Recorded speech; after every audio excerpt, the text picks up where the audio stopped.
Welcome to At Health and Wealth. In today's video, we are diving into the top 5 mistakes to steer clear of when it comes to managing your money. Let's avoid these common money mistakes together. Jenny and her co-worker George both got a pay rise of $15,000 a year, increasing their salaries to $80,000. Jenny lives a frugal lifestyle. She has a reliable car that is paid off in full, an affordable mortgage on a home that is suitable for her family, and each month she and her husband, who has similar attitudes towards money, invest into their tax-advantaged accounts and their children's college fund. George, on the other hand, lives a totally different lifestyle. He lives beyond his means and wants the flashiest cars and most luxurious holidays so he can post these on his Instagram page.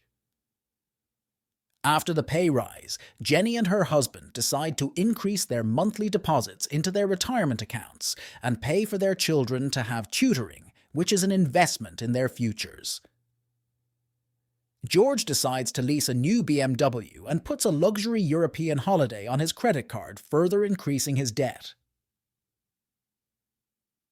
At their current trajectories, Jenny is set to retire at 55 with a fully paid-off home, a 7-figure retirement account, and kids in college with no student loans.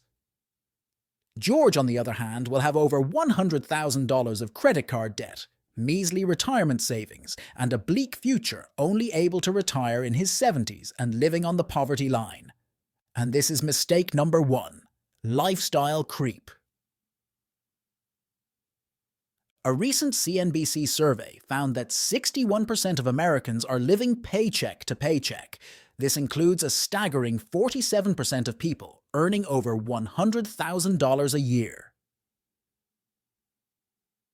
A huge reason for this is the issue of lifestyle creep, which is where your spending increases at or above the rate your earning rises. When you receive a pay rise, you should be allocating at least half of it towards building wealth for you and your family. Some lifestyle improvement is fine, but beware of conspicuous consumption, which is the practice of buying and using goods of a higher quality, price, or quantity than practical. Remember, true wealth is financial assets that have not yet been converted into the stuff you see. Mistake number 2: choosing a partner with different money priorities. Money worries are the primary reason for 40% of divorces. How long do you think Jenny and George would last together as a couple? Warren Buffett famously said, "You want to associate with people who are the kind of person you would like to be, and you'll move in that direction, and the most important person by far in that respect is your spouse." I cannot emphasize how important that is. Choosing a life partner who shares a similar attitude towards money is a crucial aspect of building a strong and harmonious relationship.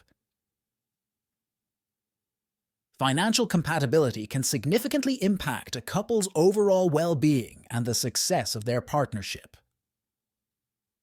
When both individuals approach money matters with similar values, priorities, and spending habits, it creates a foundation of understanding and mutual respect. This alignment can help avoid potential conflicts related to budgeting, saving, and long-term financial goals. Open communication about financial expectations, attitudes towards debt, and individual financial histories is essential in making informed decisions as a couple.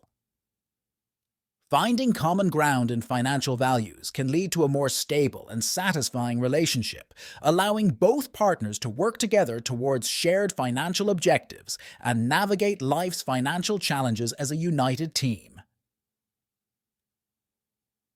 Mistake number 3: saving money and not investing.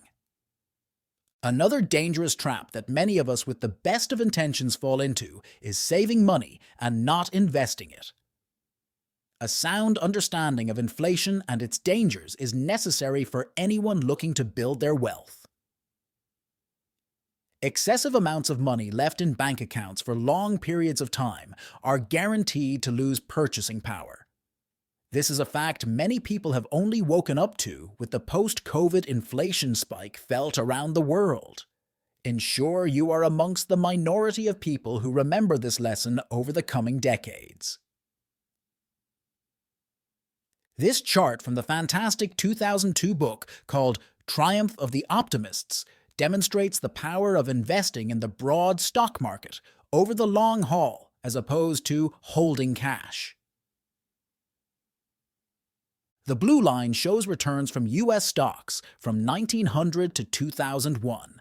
That's a 48,000x increase in nominal value. The yellow line shows returns from US bonds from 1900 to today. That's a 300x increase in nominal value. A single dollar invested in the US market in 1900 with dividends reinvested would be worth $48,000 101 years later. For context, the average US salary in 1900 was $449. Today, you can track markets at incredibly cheap prices using ETFs and index funds. In most cases, aside from your emergency fund and your monthly expenses, you should not be holding cash in savings accounts. Any money for goals 5 or more years away should be invested where it has a high likelihood of outpacing inflation. Mistake number 4. Not having an emergency fund. Investing without an emergency fund is akin to navigating uncharted waters without a life raft. An emergency fund serves as a financial safety net, providing a buffer against unexpected expenses and loss of income from unemployment or your business failing. Without this fundamental cushion, you're exposing yourself to a heightened risk of financial vulnerability. Sudden emergencies, such as medical expenses or unexpected job loss, can force premature liquidation of investments during unfavorable market conditions, resulting in substantial losses. It is recommended to have between 6 and 12 months' worth of fixed living expenses in an emergency fund. The amount will depend on your health, access to financial support, cost of living, number of dependents, job stability, and difficulty of getting a new job. Finally, your emergency fund need not sit earning 0% in a normal checking account. A high-yield savings account at current rates will pay over 5%. If you had $20,000 in your account, you would make over $1,000 of interest over the year. That could be rolled back into the account, invested elsewhere, or used towards treating yourself and your family to a well-earned vacation. Mistake number 5. Accumulating credit card debt. As Albert Einstein famously said, compound interest is the 8th wonder of the world. He who understands it, earns it. He who does not, pays it. In 2023, credit card debt in the USA surpassed $1 trillion, a truly astonishing number. The average interest rate on a credit card in the USA is 24.59%, a number far higher than you would expect to make in the stock market. The best return on investment possible is paying down high-interest debts and ideally avoiding them altogether. Not doing so ensures the powerful force of compound interest works against you. Credit card debt is a financial quagmire, trapping people in a cycle of escalating liabilities. The allure of easy spending, coupled with the convenience of deferred payments, can lead to a dangerous trap if not managed responsibly. Accumulating debt beyond one's capacity to repay will adversely affect credit scores, which limit your future borrowing opportunities. The perpetual cycle of minimum payments often masks the gravity of the situation, trapping individuals in a cycle of debt that can persist for years. Remember, credit is a tool. Use it wisely and ensure you pay off in full each month and avoid the trap of paying interest. Take these mistakes into account and spend your hard-earned money wisely.